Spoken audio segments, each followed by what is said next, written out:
అందరికీ నమస్తే అండి. నిన్న మంత్రి అచ్చెన్నాయుడు గారు జగన్మోహన్ రెడ్డి గారి మీద ఘాటు వ్యాఖ్యలు చేశారు. ఘాటైన విమర్శలు చేశారు. చాలా తీవ్రమైనవే. రాజకీయాల్లో ప్రకంపనలు సృష్టించేవే. అదేంటంటే జగన్మోహన్ రెడ్డి గారి తండ్రి రాజశేఖర్ రెడ్డి గారు అండ్ జగన్మోహన్ రెడ్డి గారి చిన్నాన్న వివేకానంద రెడ్డి గారు వాళ్ళిద్దరి మరణాల్లో ఇతని ప్రమేయం ఉందేమోనన్న అనుమానాలు ఉన్నాయి అని దానికి ఎందుకంటే ఆ ఇద్దరి మరణం వలన మొదట అతిపెద్ద లబ్ధిదారు జగన్మోహన్ రెడ్డి గారే కాబట్టి అనుమానాలు ఉన్నాయి అని చెప్పి అచ్చెన్నాయుడు గారు కామెంట్ చేయడంతో ఇంతకుముందు గతంలో బొత్స సత్యనారాయణ గారు కూడా అదే తరహా అనుమానాలు వ్యక్తం చేశారు అని అచ్చెన్నాయుడు గారు తను వ్యాఖ్యలు చేస్తూ తన అనుమానాలు చెప్తూ బొత్స సత్యనారాయణ గారు కోర్టులో కూడా బందేశారు. దాంతో బొత్స గారు ఆల్రెడీ వైసీపీలో ఉన్నారు కదా, జగన్మోహన్ రెడ్డి గారికి అత్యంత సన్నిహితులుగా ఉన్నారు కదా, ఆయనకు ఉక్రోషం వచ్చింది, ఏడుపు వచ్చింది, ఆవేదన వచ్చింది. సో వెంటనే ప్రెస్ మీట్ పెట్టి నేను వైఎస్ రాజశేఖర రెడ్డి గారి కుటుంబానికి వీర విధేయుడిని, నన్ను మీరు ఎలా అంటారేంటి అని చెప్పి ఏడ్ చేశారనమాట. ఇదిగోండి ఆయన కన్నీళ్ళు కార్చారు. ఆ వీడియో చాలామంది చూసే ఉంటారు. ప్రెస్ మీట్లో చాలా బోరును విలపించారు.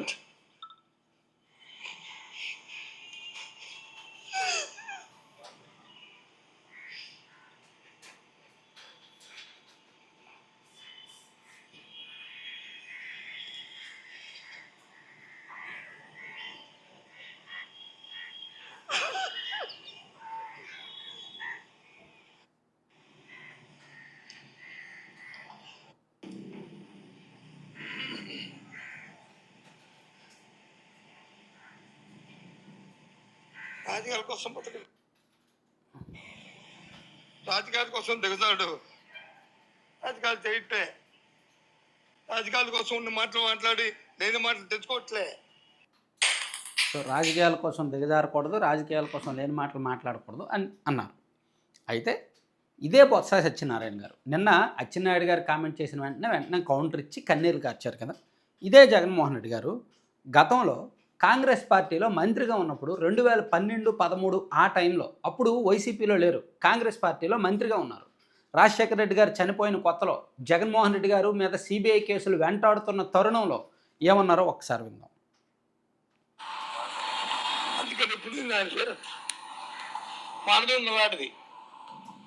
రాజకీయాల కోసం బతకట్లే, రాజకీయాల కోసం దిగుతాడు, రాజకీయాలు చేయట్లే.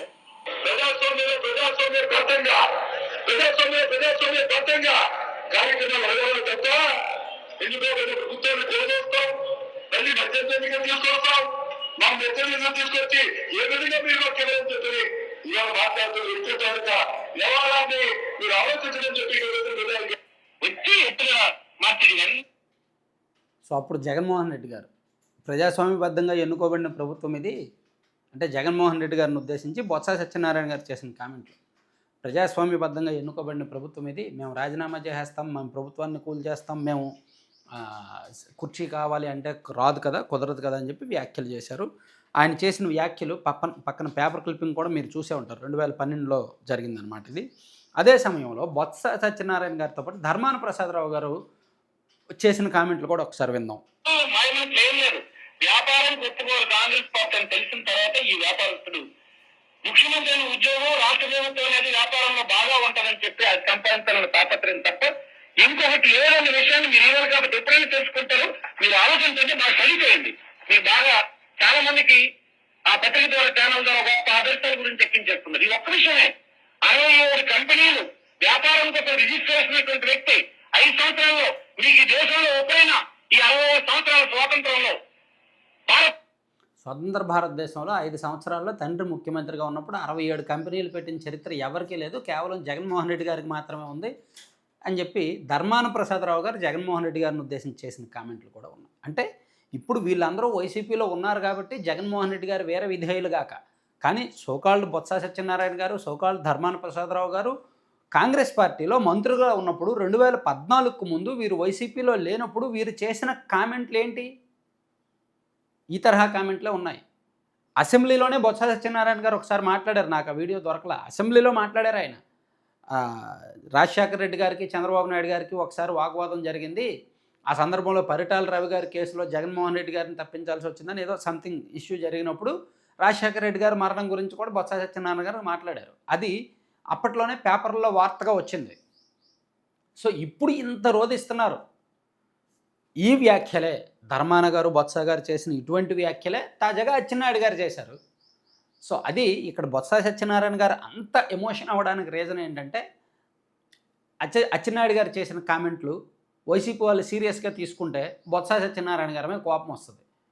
ఏంటి ఈయన కూడా అనుమానం ఉందా అని. సో దానికి విరుగుడు ఇమీడియట్గా ఆయన ప్రెస్ మీట్ పెట్టి అట్లా రోధించారనమాట. సో ఈ ఎమోషన్స్లో నిజం ఉందా అబద్ధం ఉందా ఇదంతా పక్కన పెడితే ఆయన్ను ఉటంకించారు కాబట్టి అచ్చెన్నాయుడు గారు తను వెంటనే మాట్లాడాల్సి వచ్చి ఆ ఎమోషన్ ఆపుకోలేక ఏడ్చినట్టున్నారు.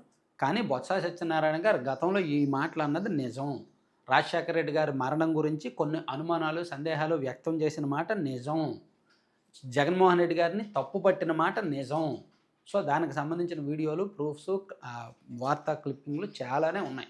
ఆయన గతంలో కాంగ్రెస్ పార్టీలో కీలక నేతగా ఉన్నారు, మంత్రిగా ఉన్నారు, పిసిసి అధ్యక్షుడిగా కూడా ఉన్న సమయంలో ఆయన ఈ తరహా కామెంట్లు చేశారన్నమాట. అవి మర్చిపోకూడదుగా. Thank you.